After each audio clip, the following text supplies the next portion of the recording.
Hi everybody, thank you for tuning in. Um, I know a lot of people didn't really receive my last video, so I'm just going to do it in a more clarifying way. Here we have all the scriptures and everything. And what we're doing here is showing we're slowly able to uncover the truth behind the Mark of Cain. Okay? Now the Mark of Cain is not something we read about often. I'll just get to the point here.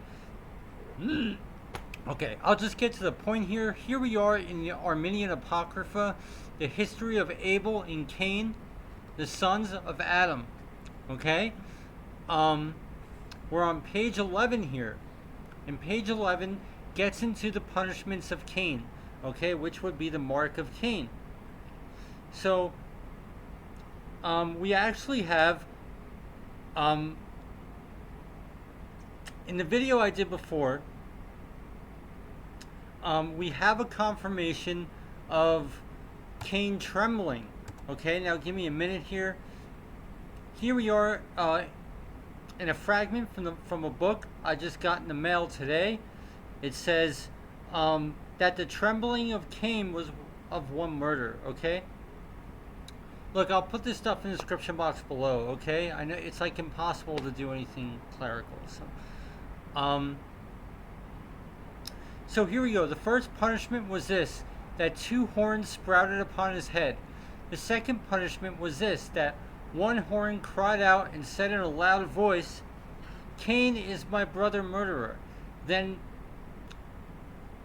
mountain and rock and valley cried out and said, "Cain is a brother murderer." Okay? Now look.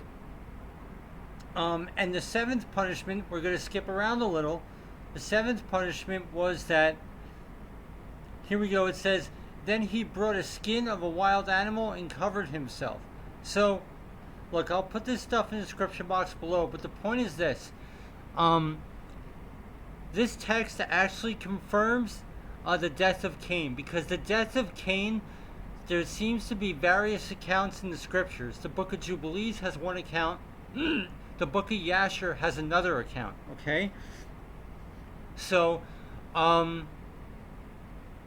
the Book of Jubilees, we're able to prove that account is not true. Okay? Now this doesn't mean we throw away the Book of Jubilees.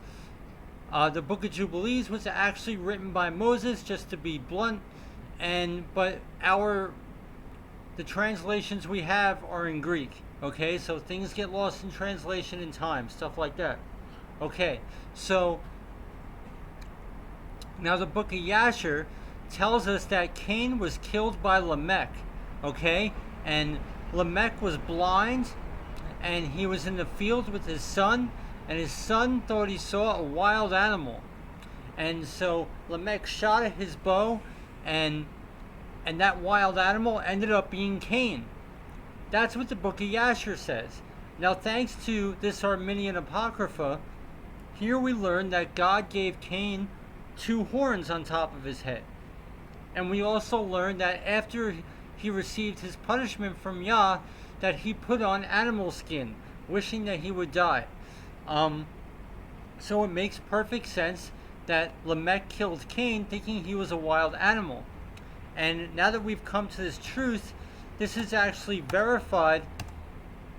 Why don't I have the slide? I don't have the slide up. It's actually verified in the Book of Genesis. Alright, I do have it up. It's just not coming up. Here it is. Okay. Genesis 4:23 actually verifies the death of Cain, that the account of the death of Cain in Jasher is true. Okay, here's your slide. Here's the account that you could read of in Jasher. Okay, so if you're watching this video on your phone, all you have to do is just screenshot this stuff and you can just take it for study. Okay, so here we go. This so this is what we're seeing. So we've able to prove pretty much that this account in this Apocrypha is likely true. So it also says the third punishment was this: that with his feet and hands and every limb he shuddered, like a yew tree or like a vine branch. So that opens up a wormhole of prophecy in itself. But now let me show you in the book I just got in the mail today. I was just thumbing through it and I came across this fragment, and behold, it mentions the trembling of Cain.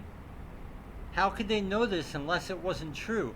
I've only seen the trembling of Cain mentioned in this Armenian Apocrypha, which we're already starting to prove the case of this Mark of Cain stuff. Okay? So it's really, really amazing.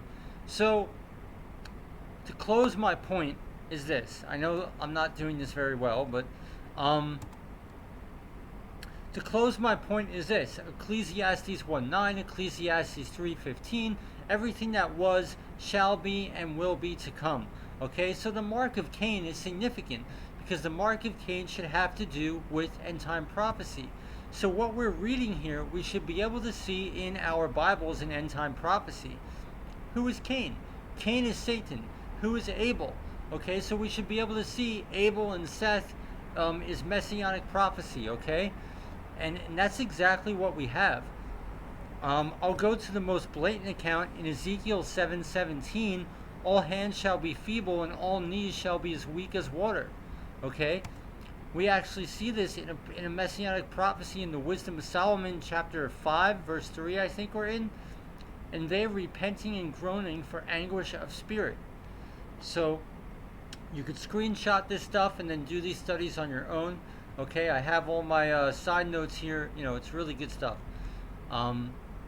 So we could also see this trembling of Cain in end time prophecy as well. So yeah, this stuff is true. You can't make this stuff up. There's no way that some fragment from the 5th century perfectly matches this Armenian Apocrypha. You know, it doesn't, you know. So yeah, we could probably discern, we could likely say that this stuff is true. Okay, so really amazing, this revelation on the Mark of Cain. And yeah, it's relevant because it does pertain to our times today in the understanding prophecy. And is this preaching the gospel? Yeah, of course it's preaching the gospel because Jesus is the word. It always leads back to Jesus, guys. Everything leads back to Jesus. So, okay, guys. Thanks for tuning in. I do the best I can. I'm sorry. I'll just describe this stuff in the description box below. Thanks for tuning in. I pray this was a blessing, guys. Really amazing. Thanks. Really exciting.